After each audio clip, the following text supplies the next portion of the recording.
Vídeo 3, as interações. Interagir é a ação humana essencial, quer seja pelas necessidades biológicas do ser humano ao nascer, em estado de grande dependência dos adultos da espécie, quer seja características psicológicas e necessidade afetiva intrínseca à sua constituição e desenvolvimento, quer seja ainda pelas características sociais e políticas. As interações fazem parte da essência do ser humano.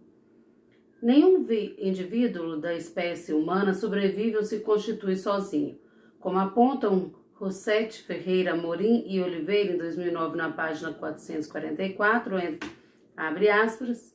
Dentre os animais, o ser humano é aquele que ao nascer apresenta maior imperícia, imaturidade e incompletude, sendo incapaz de sobreviver sozinho. Evolucionariamente, essa incompletude o teria constituído como uma espécie biologicamente social. Vallon, 1959, fecha aspas.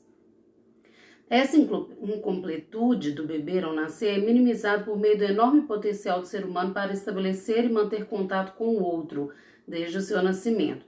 A grande capacidade expressiva e perceptiva do bebê, tanto facial quanto postura gestual, possibilitam sua comunicação com o adulto, mobilizando-se este último para atender às necessidades e garantir sua sobrevivência. Como apontou Vallon, a constituição biológica do ser humano faz presidir as interações sociais ao mesmo tempo em que lhes oferece instrumentos para ela.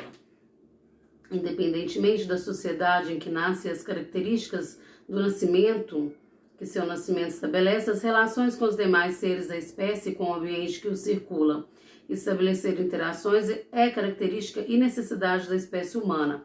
Elas se dão em todas as situações vivenciadas por cada sujeito ao longo de sua vida. Apesar de conhecer toda a abrangência de interações e sua importância para a vida humana, este documento trará as interações, suas características e elementos a eles relacionados especificamente dentro do ambiente educacional e institucional.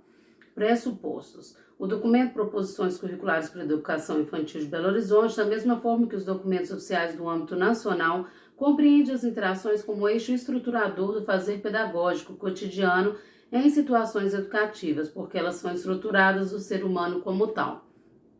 Considerar as interações estruturadoras no contexto das atividades no cotidiano infantil implica uma reorganização radical das práticas educativas institucionais. Em primeiro lugar, há um reconhecimento de que o ser humano não se constitui de maneira isolada e autônoma. É a partir das interações que estabelece nas diversidades e nas diversas experiências que vivencia desde o seu nascimento que o ser humano constitui-se e inicia a construção de suas identidades pessoal e social e passa a percorrer o infinito caminho da aprendizagem e desenvolvimento.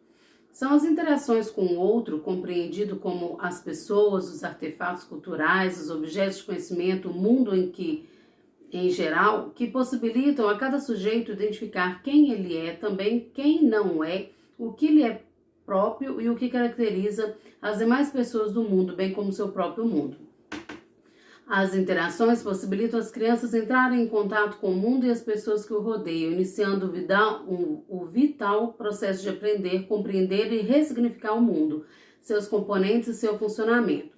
Nas sucessivas interações que vivenciam desde o nascimento, as crianças vão aprendendo como agir, como regular seus comportamentos, a fim de alcançarem seus objetivos e satisfazerem suas necessidades. Dessa maneira, os processos de aprendizagem promovem o desenvolvimento das crianças. O desenvolvimento proporciona possibilidades de novas aprendizagens. O desenvolvimento e a aprendizagem são processos interdependentes, ou seja, não é possível pensar nesses processos de maneira isolada. Eles ocorrem concomitantemente. O desenvolvimento impulsiona a aprendizagem proporciona o desenvolvimento.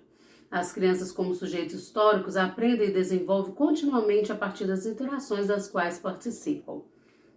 Em segundo lugar, ao definir-se as interações como eixo estruturador da prática educativa, responsabiliza-se o adulto como coordenador do grupo com o qual trabalha, tornando evidente as implicações, as escolhas que lhe são feitas e na seleção, organização, condução das experiências interativas vivenciadas pelas crianças dentro das instituições educativas. Do mesmo modo, fica ressaltada a importância da observação e da mediação do adulto ao assumir seu lugar no processo educativo. Finalmente, as instituições de educação infantil, compreendendo as interações como eixo estruturador da prática pedagógica, necessitam criar e organizar intencionalmente tempos, espaços, condições, materiais que favoreçam as interações entre as crianças, entre elas os adultos, delas consigo mesmas e interações entre elas e os artefatos culturais do mundo em que as rodeiam.